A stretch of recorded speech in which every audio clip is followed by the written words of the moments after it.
Кеңістік барлық нәрсенің, ал уақыт бүкіл оқиғаның өлшемі. Уақыт пен кеңістіктің көкжиегі тоғысқан кезде ұлт тарихы басталады.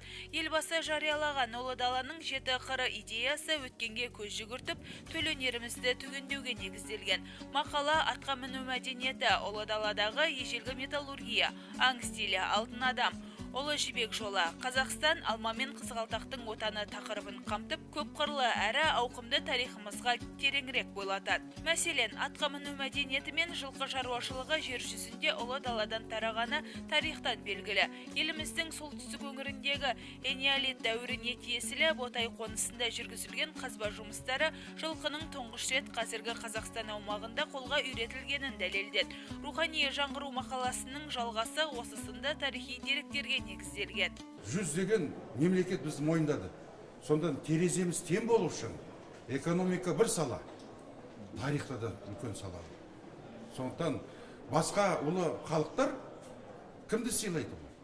Олар тарихын бар халықты сыйлайды. Біз тарихи халықпыз. Кезінде Бұхар жырау сұрапты Абылай ханнан. Хан ием, біз мынау Ресеймен шекара бар деді, засечная линия деген. Қытаймен Сәнлүнмен шекара жасадық. Осы біз оңтүстіктен қашан жасаймыз деген ғой. Сонда Абылай хан айтыпты. Тараз біздікі депті. Түркістан да біздікі. Сайрам, Сауран да біздікі. Ташкент та біздікі. Бұхара мен Самарқан біздікі депті. Міне бір тарих деген сөз ғой. Сондықтан біздің орталық тарихымыз осы жер. Қайнар көзіміз. Алдымызда Қожа Ахмет Яссауи тұрса, ортасында жаңағы ұлы абайлар тұр. Ұлы даланың 7 қыры идеясы еліміздің әр өңірінде кеңінен насихатталып, атқарылар жұмыста айқындалды. Бас қала әкімі Астана жас болса да, Ұлы жібек жолының жарқын жалғасы екенін айтты. Өйткені шаһарда бұрынғы, қазіргі және болашақта байланыстырып тұрған тарихи теорияның негізі қаланғанын, осы жерде орта ғасырда бозоқтың орналасқанын жеткізді. Әлемнің ешбір өркениетінің кем түспейтін терең тарихымыз, бүгінде жалғасқан құнды дәстүрлеріміз бар.